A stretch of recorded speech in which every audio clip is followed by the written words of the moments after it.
ओम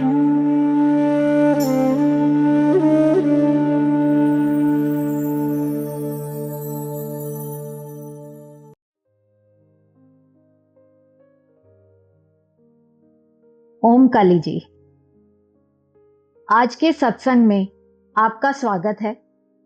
हम आपके लिए एक नए एपिसोड के साथ उपस्थित हैं, जहां हम इस सत्संग के माध्यम से गुरु जी की वाणी से यह समझने की कोशिश कर रहे हैं कि हमें यह जीवन किस लिए मिला है और भौतिक जीवन को निर्वाह करते हुए ईश्वर से कैसे कनेक्शन बनाए रख सकते हैं।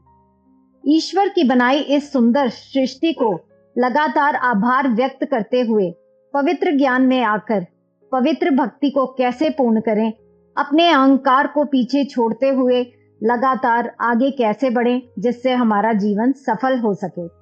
पिछले सत्संग में हमने जाना था कि हम कैसे गुरु मूर्ति बनने का प्रयास करते रहें, तभी हम सब पवित्र भक्ति की ओर जा सकते हैं और माँ के प्रति पूर्ण समर्पण ला सकते हैं।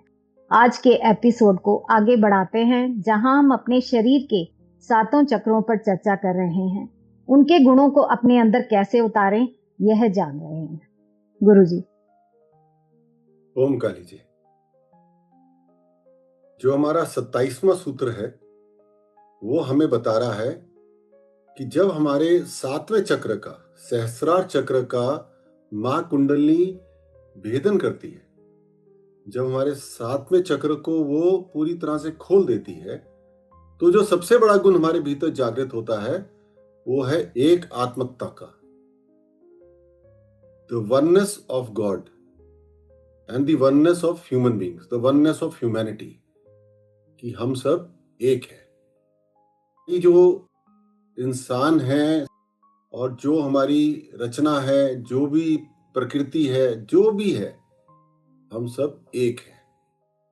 तो ये एक आत्मकता का जो भाव है, ये हमारे अंदर पूरी तरह से स्थापित हो जाता है। हम चले कहां से थे? दूसरे सूत्र में हमने बोला था कि ईश्वर एक है, बोला था ना हमने। इस बात को लेके हम आगे बढ़े थे अपनी आध्यात्मिक यात्रा में, क्योंकि ये तो उसका शुरू का ही तत्व है, शुरू का ही ज्ञान है कि ईश्वर एक है। उसको किसी भी आप रूप में या किसी भी नाम से पूजे, वो एक है। और ये सारी प्रकृति भी ईश्वर का ही स्वरूप है, वो भी एक है। सभी उसी के अंश हैं, है ना? यहीं से शुरुआत करी थी ना। तो जब ईश्वर एक है, जिसको विभाजित नहीं किया जा सकता, तो हम क्योंकि उसके ही अंश हैं, तो हम अपने आप को विभाजित क्यों कर रहे हैं? नहीं कर सकते ना। ये हमारे को ना तो अधिकार है, और ये नियमों के खिलाफ है सृष्टि की जो रचना हुई है। लेकिन हम अपने आप को अलग अलग माने बैठे हैं, क्योंकि ये अंधकार ही तो है, यही तो माया का प्रकोप है। तो जब मां कुंडली हमारे सहस्रार चक्र में पूरी तरह से विराजमान हो जाती हैं, जिसे कहा जाता है कि मां काली आकर महादेव शिव के वामांग में विराजमान हो जाती हैं, तो वो जो अर्धनारीश्वर का रूप है वो पूरी तरह से धारण कर लेते हैं। तब हमारे भीतर ये चीज पूरी तरह से स्थापित होती है कि हम एक हैं, हम सब एक है। नाम अलग अलग है, शरीर अलग अलग है, यात्रा भी अलग हो सकती है, लेकिन जहां से हमने शुरुआत करी है वो एक है।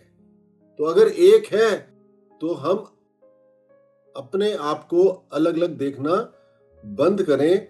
ये तभी स्थापित होता है जब हमारी मां कुंडली की कृपा हमारे सहस्रार चक्र में आके विराजमान हो जाती है। ये तभी पूरी तरह से स्थापित होता है। नहीं तो ज्ञान में तो सभी जान रहे हैं ना, ये बात तो हम बार बार डिस्कस कर रहे हैं। ज्ञान सबको पता है, ज्ञान के माध्यम पे सबको सब पता है। किसी को थोड़ा कम पता है, किसी को थोड़ा ज्यादा पता है। जो ज्यादा है, जिसको पता है, वो तो मूर्खता की ओर जा रहा है, वो अज्ञानी बनने के रास्ते पे चल पड़ा है। जिसे ज्यादा पता है, जिसके अंदर ये भाव आ गया कि मुझे ज्यादा पता है, वो तो बेचारा है, दया का पात्र है।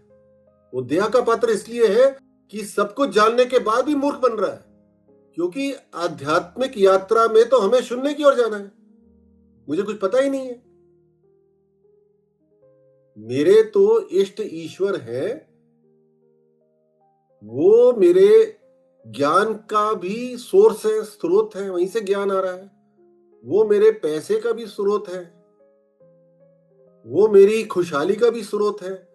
मैं तो बस उनको जानता हूं, मैं उनको पहचानता हूं, उनकी साधना में लगा रहता हूं, उनकी भक्ति में लीन हूं, उनमें समर्पित हूं। मुझे इससे ज्यादा जान के करना क्या है? उतना जानना है जो मेरी आध्यात्मिक यात्रा में मुझे पूर्णता की ओर ले जाए। बस उतना मुझे ज्ञान चाहिए जो मेरी भक्ति को चमका दे, उतना ज्ञान चाहिए जो मेरे भीतर ईश्वरीय गुणों का जागरण कर दे, उतना ज्ञान चाहिए जो मुझे निष्काम कर्म की स्थापना में सहायता करे, और उतना ही ज्ञान चाहिए जो मेरे को शून्य करके ध्यान की स्थिति प्रदान कर दे। यही तो चाहिए, है ना? ये जो हमारे अंदर एक होने की भावना स्थापित होती है, तभी हम लोग दूसरों को जज करना, दूसरे की बुराई करना, दूसरे के बारे में बोलना बंद कर देते हैं। क्योंकि एक ही तो है, क्या बोलना? उसकी यात्रा थोड़ी सी लंबी है, थोड़ा सा वो फंसा हुआ है, कोई बात नहीं, भक्त तो है ना, माता ने उसको चुना है, तो मां अपने तरीके से उसको पीट पाट के सही रास्ते पे ले आएगी, और इस जन्म नहीं लाएगी तो अगले जन्म में ले आएगी। मैं अपनी यात्रा पे आगे बढ़ के अपनी यात्रा को खराब ना करूं, बस यही हमें जानना है। अगर आप इस बारे में सोचें कि आपने अपने जीवन में सबसे सुंदर जगह कौन सी देखी, जिसके पास ज्यादा पैसा है वो बोलेगा मैंने तो स्विट्जरलैंड देखा, बहुत सुंदर है, मैं गया था वहां पे। बल्कि जो पैसे वाला होगा, थोड़ा अहंकारी होगा, तो वो 10 लोगों को भी बताएगा कि मैं तो स्विट्जरलैंड गया था, वहां पे उस जगह पे मैंने कॉफी पी थी, बड़ा मजा आया था। जब तक 4-5 लोगों को बता नहीं देगा, उसको तसल्ली नहीं होगी। लेकिन वो आज हमारा टॉपिक नहीं है। हमारा टॉपिक ये है कि जो सबसे सुंदर जगह किसी ने विजिट करी है, वो कहेगा मैंने स्विट्जरलैंड कही है, कोई कहेगा मैंने वेनिस किया। भारत में कोई बोलेगा मैंने तो गंगोत्री विजिट किया था, मैं गंगोत्री गया था, बड़े ही सुंदर है। कोई बताता है कि कश्मीर में कोई वैली ऑफ फ्लावर्स है, बहुत सुंदर है। आप इस बारे में थोड़ा सोचें कि आपने सबसे सुंदर जगह कौन सी देखी, किस जगह को देखने का आपको सौभाग्य प्राप्त हुआ, क्योंकि सृष्टि तो ईश्वर की इतनी सुंदर है, एक से एक सुंदर जगह है ना? तो जो आपको सबसे सुंदर जगह लगी, जहां आपको जाके बहुत सुकून मिला, बहुत शांति मिली, बहुत आनंद मिला, और आपके मन में ऐसा भाव भी आया कि काश ऐसा हो, मैं इस जगह को छोड़ के ही ना जाऊं, अपने शहरों की पॉल्यूशन छोड़ के, अपने काम धाम छोड़ के, कुछ ऐसा चमत्कार हो जाए मैं यहीं बस जाऊं। आता है ना हमारे अंदर ऐसा भाव जब हम ऐसी सुंदर जगह जाते हैं, लेकिन फिर लौटना पड़ता है इसी कचरे में, क्योंकि यही जीवन है ना, यही कर्मों का फल है, वहां जाना पड़ता है। तो जो आप सबसे सुंदर जगह देख सकते हैं, जो सबसे सुंदर जगह का आप चिंतन कर सकते हैं, उससे भी कई हजार गुना सुंदर है आपका सहस्त्रार। जब आपका सहस्रार चक्र में 1000 कमल की पंखड़ियां खिल जाती हैं, तो जो आप अनुभव करते हैं वो आपकी बड़ी से बड़ी भौतिक यात्रा की अनुभूति से भी सुंदर है। इसलिए बोलता हूं आप लोगों को, पहुंचो वहां पे, निरानंद है वहां पे, वहीं रहोगे फिर उसके बाद। अपने भौतिक कार्य करते हुए भी वहां से कोई आपको हिला नहीं सकेगा। उस ऑफिस के कैबिन में भी उसको अनुभव करोगे। अपने घर के जो भी चीजें हैं उनको करते हुए भी उसी स्थिति में रहोगे। उस सहस्रार चक्र में जहां माता रानी और महादेव विराजमान हैं, 1000 कमलों की पंखड़ियों के बीच में विराजमान है, वो जब आपके खुल गए तो आप ये सोचिए कि 1000 ईश्वरीय गुण आपके भीतर जागृत होकर स्थापित भी हो गए। क्लियर हो ना आपको? जो हम ज्ञान ले रहे हैं वो हमें जागरूक करेगा। इस चीज को भी हम थोड़ा समझ लेते हैं। जो हम ज्ञान ले रहे हैं, ज्ञान सूत्र पढ़ रहे हैं, वो हमें जागरूक करेगा, हमें अवेयर करेगा कि हम कौन हैं,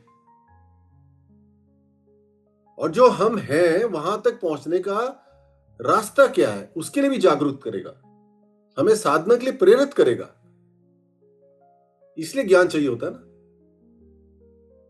जब हमारे भीतर वो स्थिति आएगी कि हमें ऐसा प्रतीत होगा कि सब समझ में आ गया, हमारे आचरण में भी वो चीजें दिखने लग जाएंगी, तब क्या होगा, हम लोग निर्विकल्प समाधि में चले जाएंगे। उसको कहते हैं निर्विकल्प समाधि, कि निर्विचार जागरूकता से, थॉटलेस अवेयरनेस से हम लोग डाउटलेस स्टेट में चले जाते हैं। निस्तब्ध हो गए, अब कुछ बोलने को नहीं है, अब कुछ पूछने को नहीं है, अब तो निरानंद में है ना। कि कोई स्विट्जरलैंड पहुंच गया तो उसको कहां ध्यान रहेगा अपना ऑफिस, कहां ध्यान रहेगा उसको किसी को फोन करना, कौन सी चिंता उसको चिंतित करेगी, है ना? नहीं करेगी ना। वो जिस समय वहां है वो तो पूरे निरानंद में है।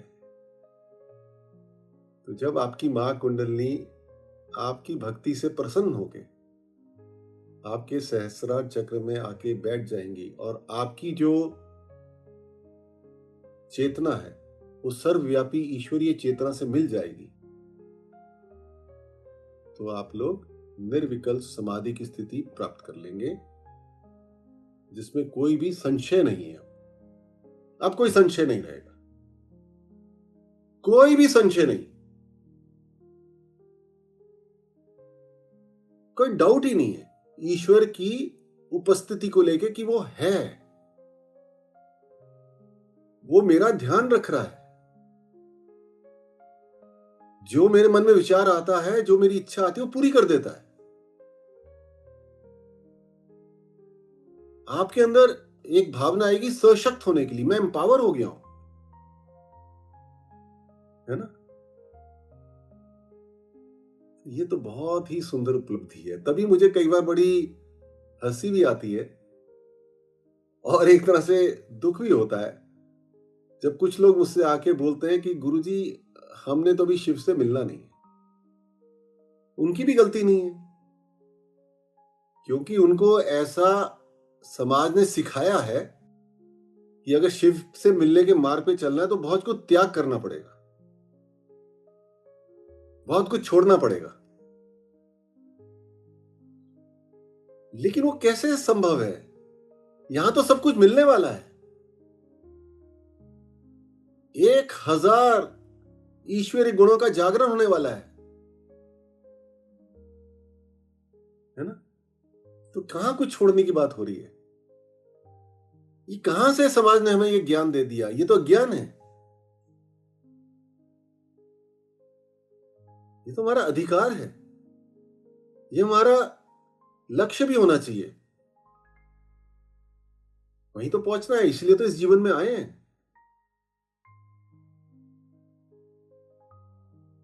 जैसे जब धूप आती है तो समुद्र का पानी भाप बन के जमीन की ओर जाता है ना, बादल बन के, और फिर वो जाके बरसात हमें देता है।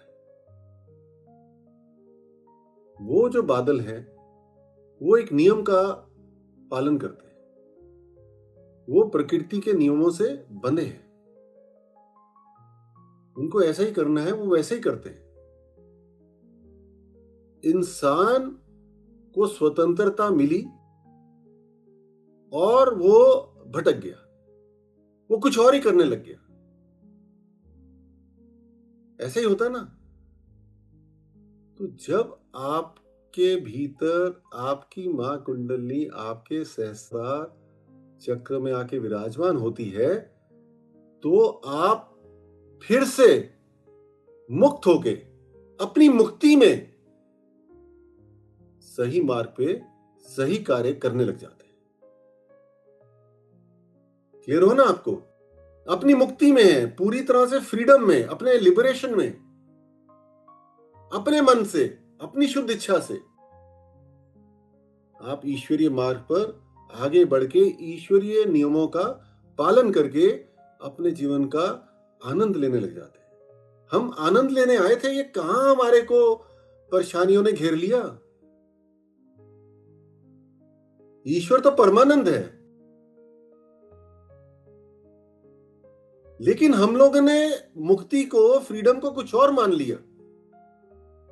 मुक्ति को यह मान लिया कि हम किसी के सुनेंगे नहीं। हम अहंकारी होके बैठ गए, हम आलस्य में बैठ गए। हमने सोचा कि बाहर जाके अपने पैसे को हम जगह जगह खर्च करेंगे, रेस्टोरेंट में जाएंगे, शराब पिएंगे, उल्टे पुल्टे काम करेंगे। ये मुक्ति है। ये मुक्ति नहीं है, ये तो बंधन है। क्योंकि इसकी तो तृप्ति कभी नहीं होगी, आप कभी तृप्ति नहीं हो पाएंगे। They are endless. क्योंकि अंधकार अनंत है, अज्ञानता अनंत है, कोई अंत ही नहीं उसका। उसकी परिभाषा भी अनंत है, उसके दर्शन भी अनंत है, असुरों के दर्शन भी अनंत है। सत्य एक ही है, सत्य एक ही है।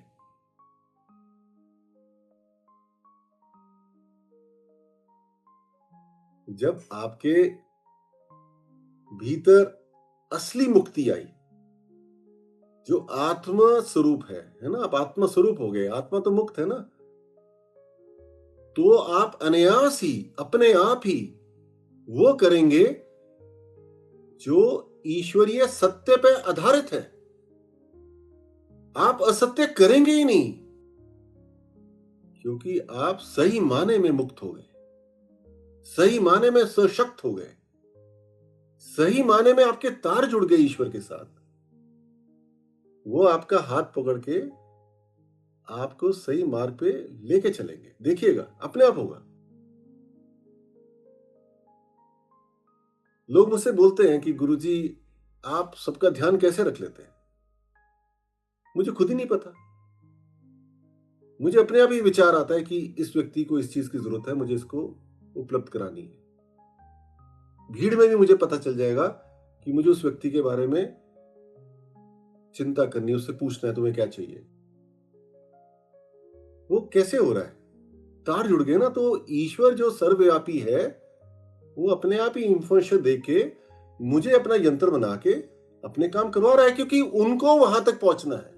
प्रभु को उस व्यक्ति के लिए सुविधा करनी है, उसको उसकी परेशानी से मुक्त करना है।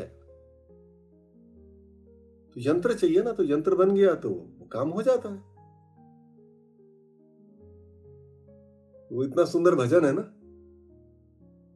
कि करते आप हो नाम मेरा हो रहा है। ये ऐसा ही होता है, तभी ऐसा होता है। करते ईश्वर ही हैं, नाम लोग कहते हैं गुरु महेश कर रहे हैं। आप सबको भी वहीं पहुंचना है। क्लियर हो ना आपको? तो कितने सुंदर सुंदर गुण आए हमारे भीतर। एक आत्मकता का, वननेस, कि हम सब एक हैं। क्या चाहिए आपको? दूसरे से पूछना क्या चाहिए। आप मां के भक्त हो, बताइए मैं आपके लिए क्या करूं। एक ही तो है। सशक्त हो गए, एम्पावर हो गए। उस एम्पावरमेंट में अब ना तो कोई संशय है, ना कोई कंफ्यूजन है। अभी बिंदिया आई हुई है जापान से, तो कल परसों मुझे बता रही थी कि लोग कैसे कैसे उसको बोलते थे, तुम एक काम करो कि नागपुर या नासिक जाओ, वहां पे कोई मंदिर है, वहां पे 9 दिन तक जो मिलेगा वो खाना है, या ऐसे ऐसे घर के बाहर कुछ दही रख दो तो कौवा आके खा जाएगा।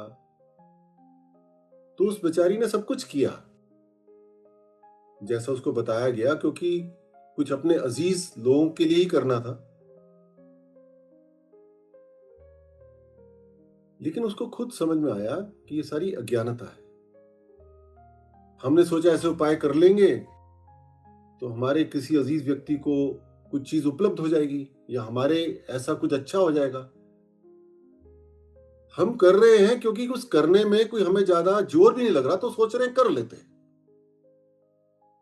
लेकिन जब आप सशक्त हो जाएंगे, आप ज्ञानी भक्त हो जाएंगे, तो आपको समझ में आएगा मैं क्यों करूं। ये अहंकार वाली बात नहीं है। मेरे तो तार जुड़ गए, मैं तो साधना करूंगा, मैं पूजा करूंगा जो ईश्वर को प्रसन्न करेगी, जो मेरी आत्मा को प्रसन्न करेगी। और जब आत्मा प्रसन्न होगी, वो अपने आप ही मुझे दे देगी जो मुझे चाहिए, मेरी जरूरत सारी पूरी कर देगी, क्योंकि आत्मा तो बहुत शक्तिशाली है, क्योंकि आत्मा ही शिव है। हमारे धर्म में ना बहुत सारी अजीब सी कुरीतियां आ गई हैं। मुझे और जगह का तो पता नहीं, पंजाब में तो ऐसा भी होता है कि वो उपाय बताते हैं कि आप ऐसा करो, सिक्का लेके नदी में गिर दो, या ऐसे ऐसे कुछ कुछ उपाय होते हैं जो लोगों को लगता है अरे कुछ ज्यादा खर्चा तो है नहीं, कर लेते हैं। क्यों करें? मैं ये नहीं कह रहा वो सही है गलत है, हो सकता है उसके पीछे कोई साइंस हो सकता है वो सही बैठ जाते हो सकता है। बट हम वो आधा अधूरा रास्ता क्यों अपनाएं, जहां होने ना होने की दोनों संभावना बराबर है। उस रास्ते को अपनाए ना जहां संभावना 100% होने वाली है ना। वो संभावना ये है कि हम भक्ति मार्ग में और अच्छे से अपने आप को आगे बढ़ाएं, अपनी साधना को और अच्छा करें, और जो गुरु बता रहे हैं उसको मान लेते हैं, अपने अवगुणों को हटा देते हैं। जो 1000 गुण आपके सहस्रा चक्र में उजागर होने वाले हैं, वो उजागर होने के बाद तो आपको अवगुण रहेगा ही नहीं।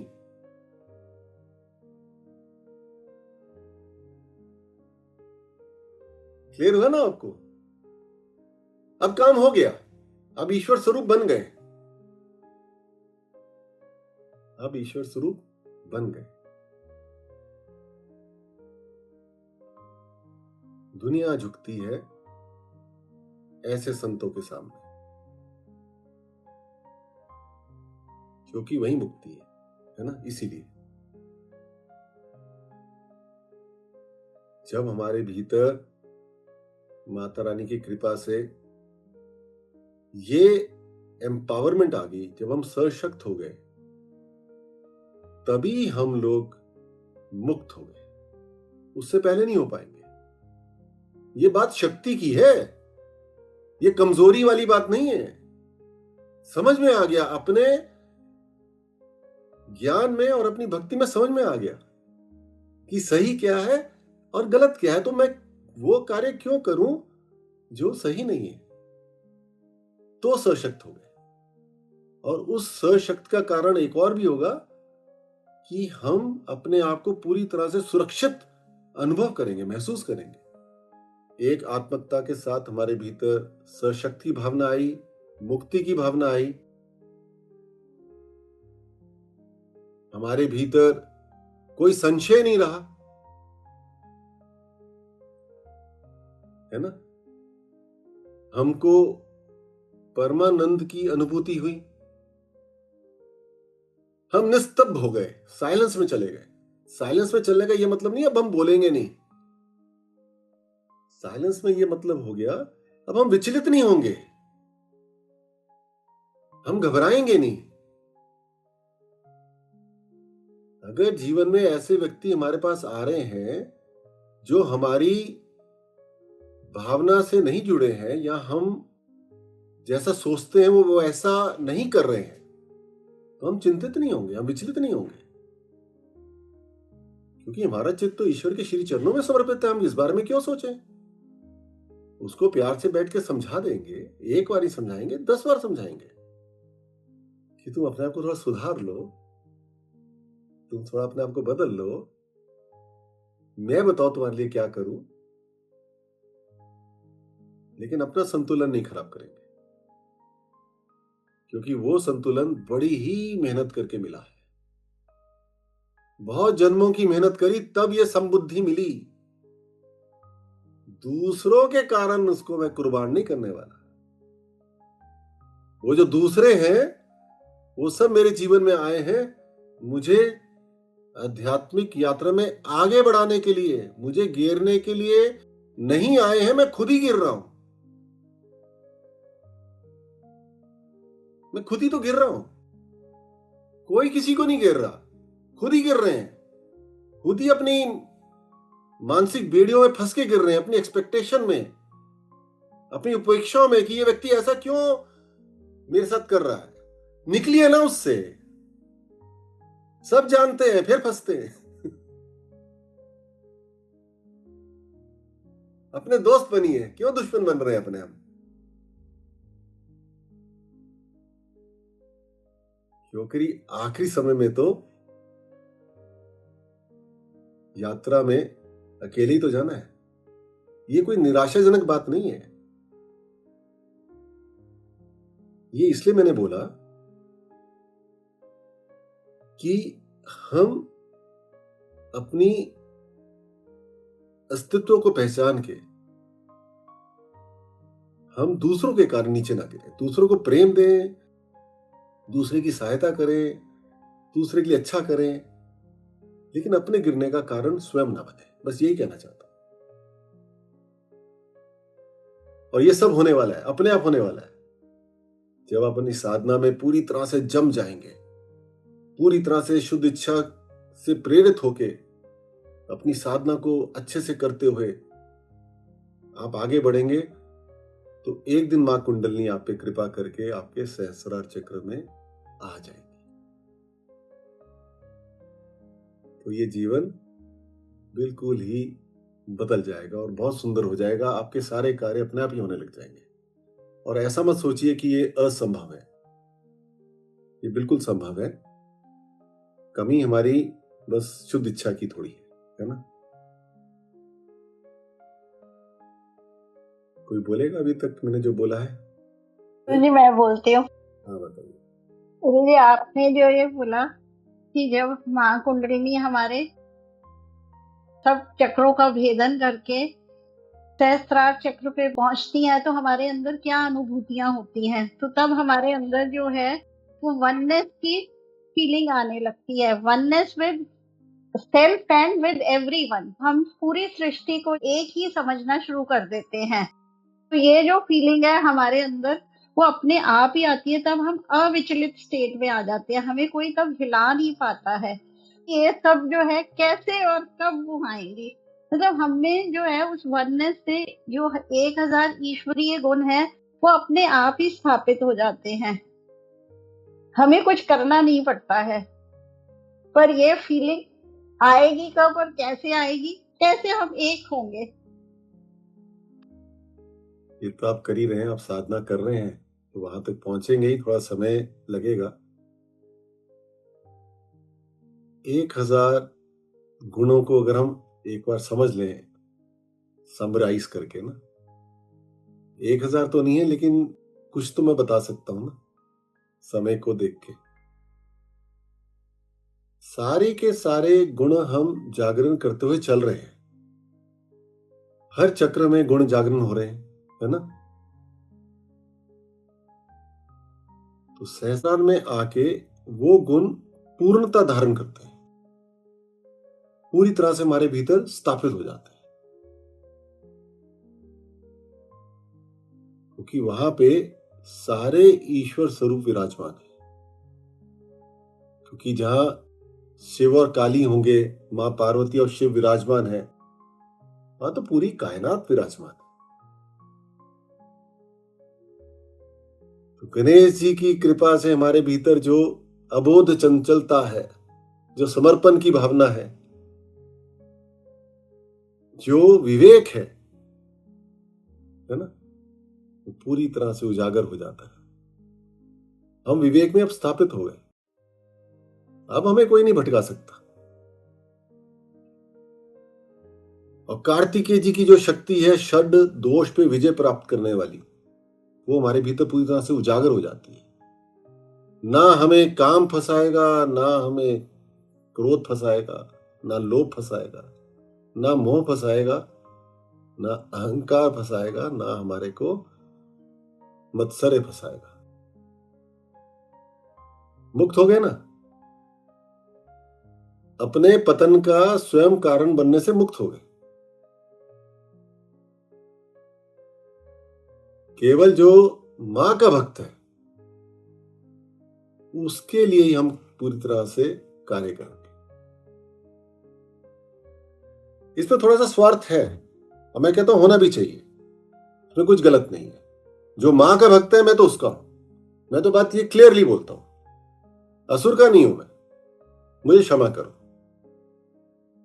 बहुत मिल जाएंगे आपको, मुझे नहीं, मेरे पास समय कम है। मुझे को तो मां के भक्त ही अजीज है। और मां के भक्त जो होते हैं मैं उनसे पूछता हूं क्या चाहिए, मुझे बताओ ना, आपको क्या चाहिए? पूछिएगा सबसे, ऐसे ही पूछता हूं क्या चाहिए आपको। आप अपनी भक्ति को और कैसे चमका सकते हो, आप मुझे बताओ। पूरी तरह से मैं तर जाता हूं जब भक्त को देखता हूं, सच्ची बता रहा हूं, मुझे कुछ नहीं चाहिए। और भक्ति देख के ही मेरे को इतना अच्छा लगता है कि इसकी भक्ति इतनी अच्छी है, तुम बताओ मैं तुम्हारे लिए क्या करूं। ऐसी भावना लाइए ना अपने भीतर कि जो भक्त दिख गया, जिसके अंदर गणेश तत्व जागृत हो गया, जिसके अंदर हनुमान तत्व जागृत हो गया, अब उसकी क्या परीक्षा लेनी है आपको? वो तो सारी परीक्षाओं से परे हो गया। अगर आपने उसको परीक्षा से नहीं परे किया और उसको जज कर रहे हैं तो कौन फंसा हुआ है? वो फंसा हुआ है या आप फंसे हुए हैं? भक्त को सब माफ। आप इस बात की गहराई को समझिए, क्योंकि भक्त तो बहुत कम है ना, उसको इंग्लिश में बोलते हैं भक्त तो यूनिक है। तो जो भक्त है वो हमारे लिए सर्वोपरि है। जैसे हनुमान जी के लिए श्री राम और लक्ष्मण बहुत सर्वोपरि थे, उनको कंधे पे बिठा के ले गए थे, वैसे एक भक्त को मैं बोलता हूं मेरे कंधे पे बैठो। मेरे में इतनी ताकत नहीं है हनुमान जी जैसी, बट सिंबॉलिकली वही कहना चाहता हूं। और वैसे आप भी करिए, बोलिए आपको क्या चाहिए, क्योंकि भगवान को यह चीज प्रसन्न करती है। और जब हमारे भीतर मां सरस्वती की कृपा होगी, क्योंकि वही वहीं बैठी हैं। मां पार्वती के जो 3 रूप है, मां महालक्ष्मी, मां महासरस्वती और मां महाकाली, वो सारे हमारे सहस्त्रार में विराजमान है। तो मां सरस्वती हमारे को सत्य के ज्ञान से पूरी तरह से प्रबुद्ध कर देती है। सत्य समझ में आ गया, अगर सत्य समझ में आ गया तो असत्य वहां से चला जाएगा। जब उजाला हो गया तो अंधकार चला गया ना, सो सिंपल।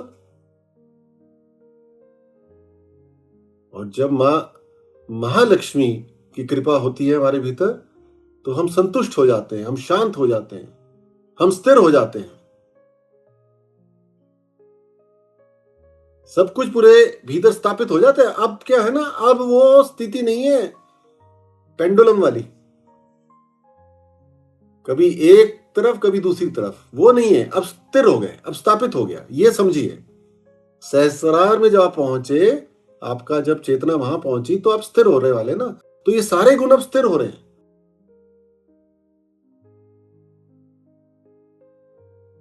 और जब गुरुदेव की कृपा होती है, हनुमान जी की, जो हमारे भवसागर में विराजमान है, तो हमारे भीतर गुरु तत्व पूरी तरह से स्थापित हो गया। अब हम वो करेंगे जो मैं भी बोल के हटाऊं कि जो भक्त मिल गया, तुम बताओ मैं तुम्हारे लिए क्या करूं। क्योंकि भक्त जो है, जो परम भक्त है, उसकी तो यही खुशी है कि भक्त को अपने इष्ट से जोड़े। यही तो खुशी है, और क्या खुशी है। यही तो मैं करता हूं आप लोगों के साथ ना। आपको शिव से जुड़ना है ना, क्योंकि मेरे इष्ट हैं। आपको जोड़ने में तो मुझे खुशी मिल रही है, यही तो करना है मेरे को। तो गुरु तत्व जागृत हो गया, और गुरु तत्व जब जागृत हुआ तभी हमने अपने अवगुणों पे पूरी तरह से विजय प्राप्त कर ली। अब बात है बोलने की नहीं रही है, बोलने की बातों से उठ गए ऊपर, अब प्रैक्टिकल में आ गए। इसलिए हम अपने अंतर्मन में झांके हमेशा, बल्कि एक पेपर लेके लिखे भी कि कौन सी चीज है जो मैं ज्ञान में समझ में आ रही है, लेकिन मैं उसको प्रकटीकरण में नहीं ला पा रहा या ला पा रही। पूरी ईमानदारी से फिर उस पर कार्य करिए, मां से प्रार्थना करिए, बंधन दीजिए, जो भी करना करिए, देखिए हो जाएगा। और जब हमारे भीतर सीताराम जी, मां दुर्गा, इनके गुण जागृत हुए, इनकी कृपा से जो गुण स्थापित होंगे हमारे सहस्रार में पूरी तरह से, जब मां कुंडली पहुंचेगी, तो हम निडर हो गए, भय से रहित हो गए। हमारा आत्मविश्वास इतना बढ़ गया कि अब हमें किसी से कोई बात करने में या कुछ बोलने में भय नहीं हो रहा है, कोई संकोच नहीं हो रहा है। बस प्रेम से ही तो बोलना है, वो हमारी प्री कंडीशन है। मां दुर्गा की शक्ति आ गई हमारे अंदर, है ना। और जब श्री कृष्ण जी की कृपा हुई और हमारे भीतर अप्रतिबंधित लगा प्रबुद्ध प्रेम, साक्षी भाव, समभाव, मिठास, डिवाइन डिप्लोमेसी, प्लेफुलनेस। प्लेफुलनेस का मतलब हो गया कि इस जीवन को एक खेल के जैसे देखना है, ज्यादा सीरियस नहीं होना। सीरियस होके करोगे क्या, होना तो वही है जो नियुक्त हो चुका। आप तो केवल उसको बदल सकते हो ना अपनी साधना के माध्यम से, वो आप कर ही रहे हो। So let's be happy, let's be playful. जो कुछ थोड़ा जीवन में गड़बड़ है वो मां ठीक कर देगी। हो गया ना स्थापित। और जब महादेव का भोला रूप हमारे भीतर स्थापित हो गया, तो हम अपने अहंकार से मुक्त होके शून्य की स्थिति में स्थापित हो गए। ये है हमारे सहस्रार चक्र की हमारे पर कृपा। अब हमारी भक्ति पूर्ण हो गई। अमावस्या में जो हम मां को पूजा करके बोलते हैं, मां मुझे अब शून्यता में ले जाइए। अमावस्या में हम जब मां की पूजा करते हैं, जब जो चंद्रमा होता है उस समय नहीं होता, तो हम यही तो पूजा कर रहे होते हैं कि मां मेरे अंदर का अहंकार मिटा के मुझे शून्यता की ओर ले जाइए, मुझे शून्य कर दीजिए। और जब पूर्णिमा में हम प्रार्थना करके मां से बोलते हैं कि मां जिस तरह से अब चंद्रमा पूर्ण रूप में आ गया है, उस पूर्ण प्रकाश में मेरी भक्ति को पूर्ण कर दीजिए, मुझे पूरी प्रकाशमान कर दीजिए। महीने में 2 बार हम कर रहे हैं ना ये प्रार्थना। वो शून्यता और वो पूर्णता भक्ति की हमारे सहस्रार चक्र में जब मां कुंडली विराजमान होती है, वो स्थापना हो जाती है। Now we are complete. वो अंदर से फीलिंग आएगा, अब पूर्ण हो गए। लेकिन वो जो पूर्णता है वो अहंकार के साथ नहीं, विनम्रता के साथ। कृपा हो गई, मजा आ गया। कल आप लोगों को देखना चाहिए था, मिस कर दिया बहुत लोगों ने, कि बिंदिया ने जब कल अमावस्या पूजा में मां को स्नान कराया, अभिषेक किया, कितने भाव से किया, कितने आंसू उसने बरसाए। हम उससे बोली, गुरुजी ये अवसर तो मुझे कभी मिला ही नहीं। मंदिरों में तो हम दूर से ही दर्शन करके प्रभु के चले जाते थे, मन में एक लालसा रहती थी। और आज भगवान को नजदीक से स्नान कराया मैंने, पंचामृत से स्नान कराया, उनको श्रृंगार किया, है ना। बड़ा अच्छा लगा देख के कि ये है ना भक्ति, ये है प्यार प्रभु के प्रति, ये है भक्ति। अगर ऐसी भक्ति से हम लोग ईश्वर की आराधना करेंगे तो पूर्णता दूर नहीं है और ना ही शून्यता दूर है, दोनों हम स्थिति प्राप्त कर लेंगे। और वही परमानंद है, वही निरानंद है, वही मुक्ति है, वही मोक्ष है, वही निर्वाण है, वही सब कुछ है, वही पहुंचना है। वही लक्ष्य लेके हमें जन्म मिला है और अब मिलने का समय है। थोड़ा मेरा साथ दे दीजिए, हो जाएगा। आज का सत्संग यही पूर्ण होता है। मीना जी, आप कंक्लूजन कर दीजिए। जी गुरु जी, आज हमने जाना कि जब माँ कुंडलिनी हमारे सहस्रार का भेदन करती हैं, तो जो सबसे बड़ा गुण जागृत होता है वह है वननेस ऑफ गॉड और वननेस ऑफ ह्यूमैनिटी। हम अपने से पूछें कि जब हमें पता है कि ईश्वर एक है और हम उनके ही अंश हैं, तो हम उनसे अलग कैसे हो सकते हैं? जब हमारे सहस्रार के 1000 पंखुड़ियां खुल जाएंगी तो हम परमानंद की अनुभूति कर पाएंगे। इसके साथ ही जो गुण जागृत होंगे वो स्थापित भी हो जाएंगे। ज्ञान में आकर हम हर समय अवेयर रहेंगे कि अगर हमें परमानंद की अनुभूति करनी है तो ज्ञान हमें साधना के लिए और अपने लक्ष्य तक पहुंचने के लिए प्रेरित करेगा। हमने जाना कि जैसे प्रकृति तक नियमों से बंधी है, तो हमें भी इसे सीखना है। इसे मानते हुए जब हमारा सहस्रार खुल जाता है तो हम मुक्त होकर अपनी मुक्ति में आकर ईश्वरीय मार्ग पर ईश्वरीय नियमों का पालन कर सही रास्ते पर चलते हैं और ईश्वरीय गुणों को अपने अंदर स्थापित करने का लगातार प्रयास करते रहते हैं और अपनी भक्ति को पूर्ण करते हैं। इसके साथ ही आज के सत्संग का विराम ओम का लीजिए।